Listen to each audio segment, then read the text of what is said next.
Europe. Europe 1.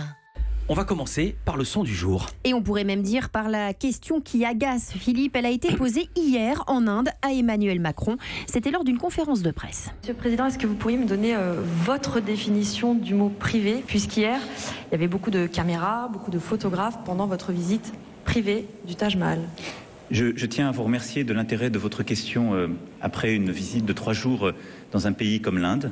Je crois que plusieurs d'entre vous étaient satisfaits de pouvoir être là. Mais si la frustration de ceux qui n'étaient pas là les conduit à poser des questions de ce type, c'est en effet à se poser la question jusqu'au bout de savoir si ça ne devrait pas être totalement fermé aux médias.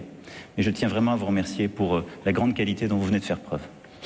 S'il y a des questions de fond, je les prends toutes. Voilà, Emmanuel Macron cinglant pour répondre à cette journaliste. Précisons quand même que pour cette visite privée, c'est-à-dire sans officiel, comme l'a expliqué Emmanuel Macron, visite du Taj Mahal, Emmanuel et Brigitte Macron étaient accompagnés par des journalistes de TF1, de France 2 ou encore de BFM TV, sans oublier l'agence photo Best Image, une agence spécialisée dans les people à qui l'on doit certaines couvertures très médiatiques du couple Macron. C'est cette agence qui vend à la presse, comme Paris Match, Gala ou encore Point de Vue pour ne citer que.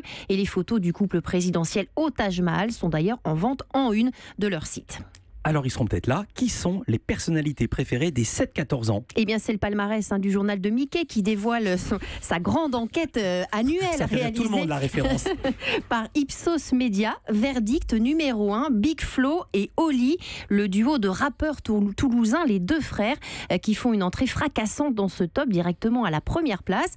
Deuxième, un autre rappeur, Soprano, il était numéro 1 l'année dernière, il ne perd qu'une seule place. Et numéro 3, comme personnalité préférée des 7-14 ans, Omar Sy, l'acteur qui fait son grand retour dans le top 3. Et j'ai oublié qui était le 5e, et dans les 5 premiers, il y a 3 rappeurs, ce qui en dit long sur notre âge à nous. Clap de fin pour les escapades de Petit Renaud.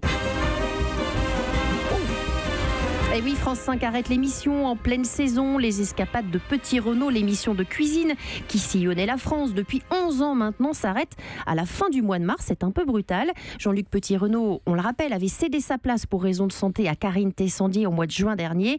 Il explique à Téléstar, ce n'est pas de mon fait, mais une exigence de France 5 qui souhaite faire des économies drastiques. Ah bah des économies, on va en parler tout à l'heure avec Yannick Le Tranchant.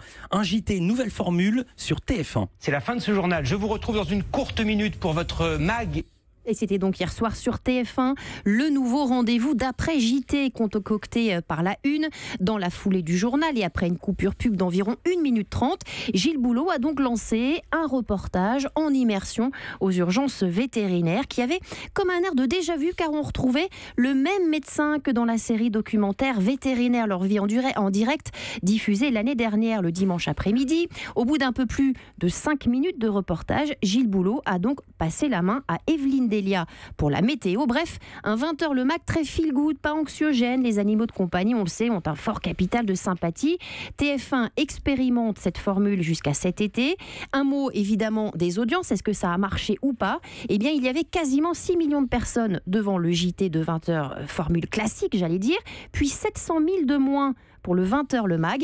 Et après, les audiences remontent pour Canteloup, 1 400 000 personnes de plus pour atteindre 6,6 millions, qui est un excellent score pour Canteloup.